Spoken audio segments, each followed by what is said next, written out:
1. Review the below notes on program, outcome, and performance-based budgeting. Performance and program budgeting. What is performance budgeting? Performance budgeting is based on knowing how much a specific activity costs and how efficient it is. It addresses the major flaw in line item budgeting, which is how well is the money being spent. It is often called activity budgeting. President Taft's Commission on Economy and Efficiency, 1912, laid the groundwork, but it was not until FDR's New Deal that it became prominent. Budget processes should help manage as well as control. Classifying activities. The first step in this budget process is to identify the activities or functions of an organization. For example, the sanitation department, Cole.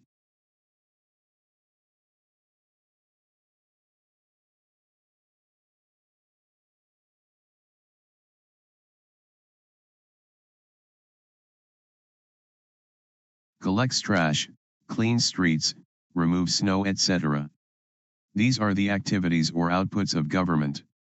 Step 2 is to identify the expenditures necessary to carry out the activities. These are the items or inputs in a line item budget. These should correspond to the outputs. All of the commodities that an organization buys in whole or in part should be placed in an activity. The key calculation in performance budgeting is the unit cost. The average cost of serving a citizen. The third step requires a measure of performance. The idea is to identify meaningful measures that public administrators can use to judge the efficiency and effectiveness of a program or department. This can also translate into appropriate and specific budget requests. For example, if we know that it costs $25 for each adult softball participant and we estimate that 460 people will sign up, then we request $11,500. Budgeting for purpose. What is program budgeting? A budget system that encourages public officials to weigh alternatives systematically and to choose policy strategies that most effectively meet public purposes. Budget requests are named by program. Should think in terms of agency mission and goals. Use a focus on what things make it easier to determine if the government is delivering what it is supposed to deliver. Should have goals and sub-goals. There is a hierarchical structure of the elements in a program budget, from goal to sub-goal to element to supplement. Program recreation, sub-program athletic instruction, element lifelong sports, adult, supplement tennis instruction. The summary analysis is really important because it shows how the decisions between policies were analyzed and made. Program budgets became important in the 1960s with Robert McNamara's use of it to run the Department of Defense under Kennedy. Outcome-based budgeting. What is outcome-based budgeting? The ranking of alternative packages or expenditures against one another. Directs the attention of the manager to the relative value of different programs by forcing them to set priorities when they make their budget requests. Initially called ZBB or zero-based budgeting, it gained widespread popularity under Jimmy Carter when he mandated its use. 4 basic steps: identify decision units, analyze programs and alternatives, prepare decision packages, rank decision packages. A decision unit is the organizational entity that prepares the budget. It can be the whole or subdivided. For example, with Parks and Rec it could be Grounds and Maintenance Division or the Rec Division, or even down to smaller units like Children's Recreation. The second step is to identify and analyze the alternatives and programs to be investigated. Why are we operating this program? What purposes does it serve? Are there better ways to accomplish goals? What are our priorities if we had less money? The next step is to prepare decision packages. A decision package specifies a level of service to be achieved given a particular level of funding. They also summarize the objectives of a program and indicate alternative methods considered to meet program goals. 3 types of packages are common: minimum or reduced level decision packages, prescribe the level of service below which program operations cease to be feasible. Current level decision packages, assume no change in funding. Enhanced level decision packages, what can be achieved with incremental increases in funding. Managers will typically prepare all 3 scenarios. Ranking decision packages all are ranked against each other in terms of priority. The rules or ranking are that 1, 2, and 3 must always be in order if 1 equals the minimum package for a specified program. For example, if T1 is tennis instruction, it has to go prior to T2 or T3, but any of these can go ahead of S1, S2, or S3, which is swimming. Rank package T1, T2, S1, T3, S2, SB1, 2. In your notes, record the advantages and disadvantages of each of the budget methods. 3. Join your groups.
Exercise 17.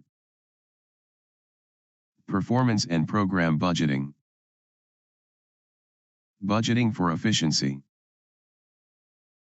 Although line item budgets are very useful, especially in maintaining control and accountability in expenditures, they do not always provide as much information about what government is actually doing with its money as some decision makers would like to have.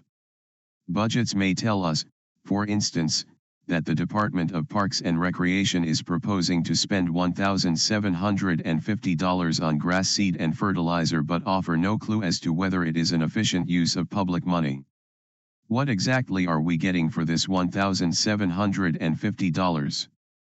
Have expenses for playing field maintenance been proportionate to the number of people who use the fields? Questions like these, which line item budgets fail to address, are made to order for a performance budget. Because performance budgets are built around the activities in which a government engages rather than the commodities it buys, a person who reviews a budget in this format is able to ascertain the relative efficiency of public undertakings. Indeed, it is for this reason that a performance budget is often called an activity budget. Although the groundwork for performance budgeting was laid as early as the report of President William Howard Taft's Commission on Economy and Efficiency, 1912, it was not until the New Deal that performance budgeting became prominent.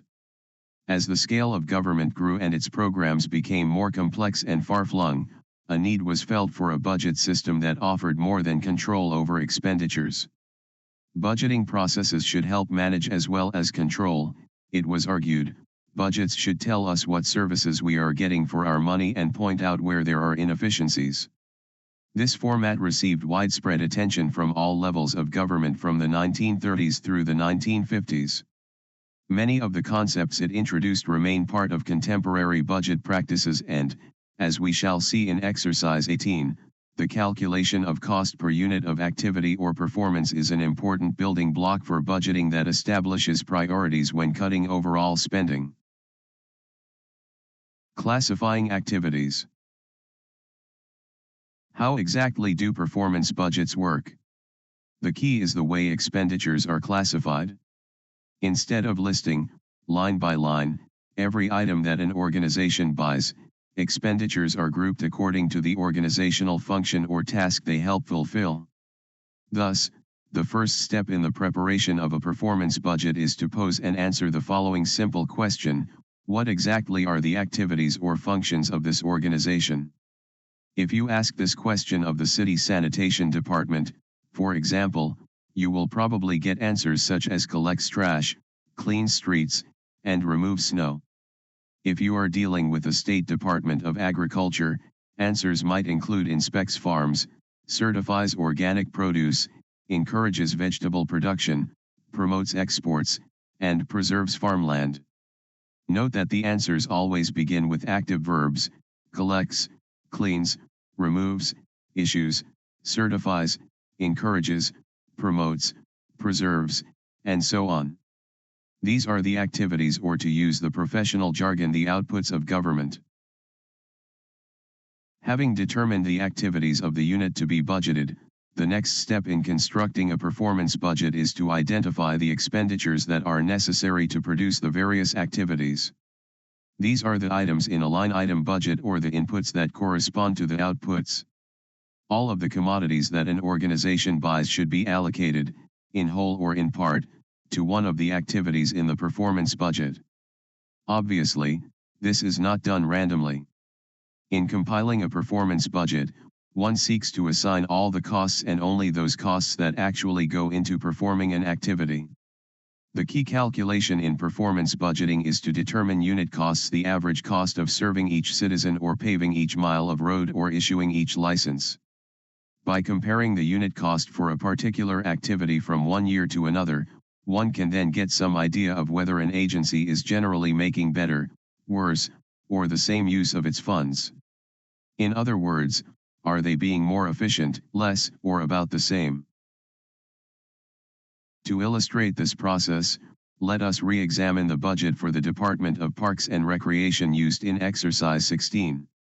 Suppose that our research has found that the department engages in the following activities: it maintains playgrounds, runs an adult softball program, coordinates summer arts and crafts programs for children, manages one public golf course and 4 tennis courts, and operates an outdoor swimming pool. Of course, it also engages in certain general housekeeping or administrative functions. Our identification of these programs or activities represents the first step in the process. For the second step, we have investigated and learned that the costs of the programs are as presented in Table 17.1. Table 17.1 represents the bare bones of a performance budget for the Department of Parks and Recreation. Note that all of the cost data from the original line item budget, Table 16.1, have been reassigned to the various activity classifications. How exactly was this done?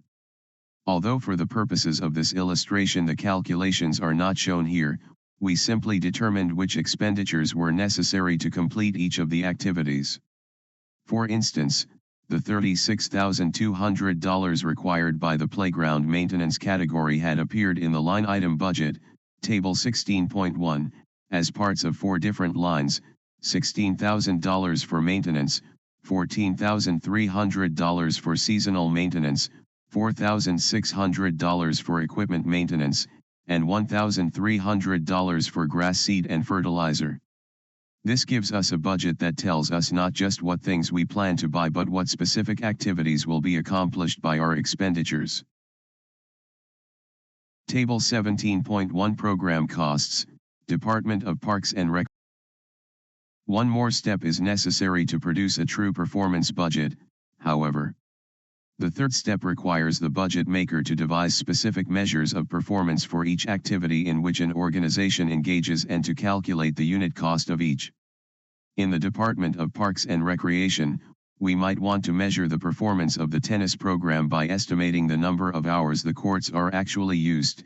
When this number is divided into the overall cost of the program, $15,800 in FY 2017 to 2018, we get a unit cost for each court hour.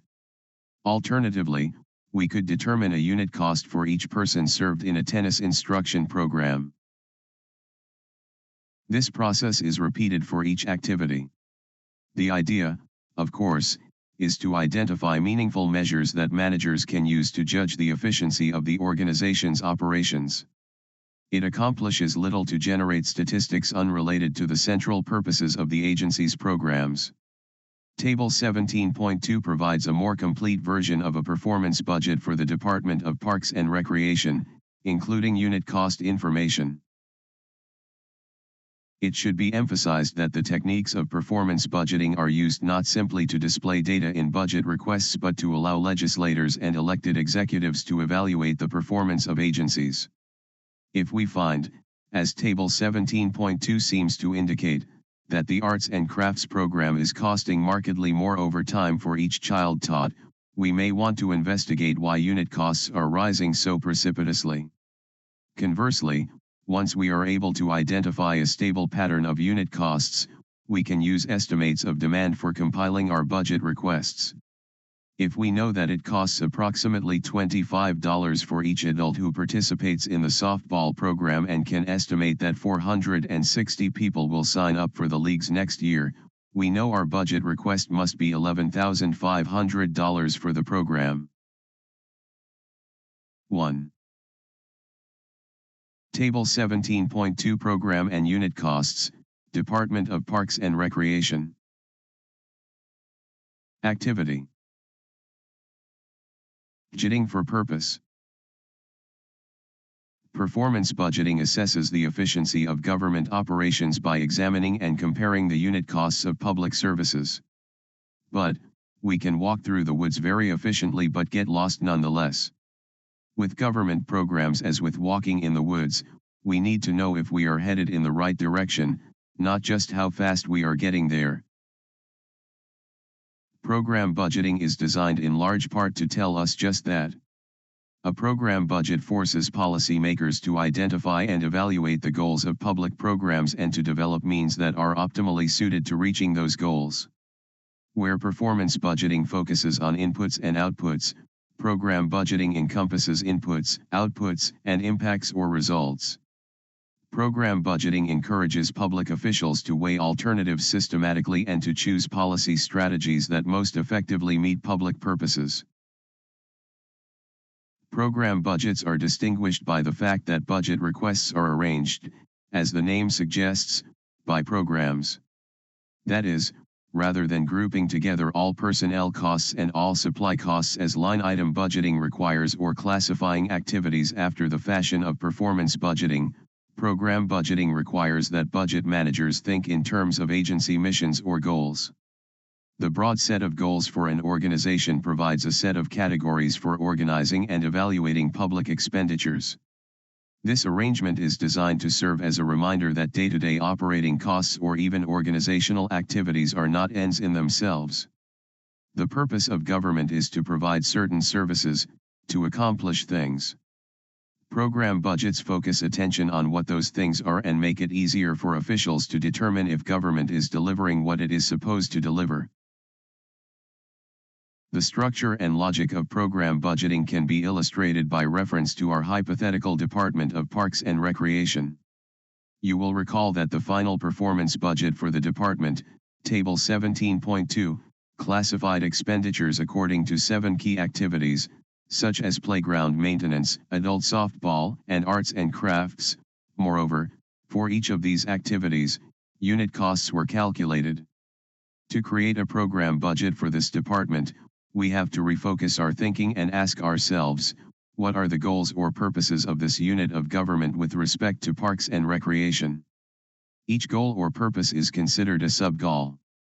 Sub-goals might include providing recreational opportunities for adults and supervised recreational opportunities for children, maintaining public spaces for general public enjoyment, and offering various instructional sports programs. The various sub-goals provide a framework for our program budget. Each sub-goal would then be further broken down into more detailed goals, for which specific programs would be planned and developed. The terms used to describe this nested hierarchy of goals and sub-goals are program, sub-program, element, and supplement, with program the most general and supplement the most specific. A summary budget for the recreation program might appear as illustrated in Figure 17.1. Note that the various sub-programs identified in Figure 17.1 may be understood as more carefully specified goals to be pursued in furtherance of the general goal of providing a wide range of recreational opportunities and services to area residents. Note also that the overall budget is framed without regard to a specific organizational unit or department. The focus is on recreation, not on a particular agency. Although some governments may be organized in a way that permits program budgets to be constructed with a one-to-one correspondence with departments and agencies, pure program budgets often cut across organizational lines, with various units contributing to each of the program categories. This means that budget officials must create additional documentation, called crosswalks, that translates program data into departmental operating budgets. Program.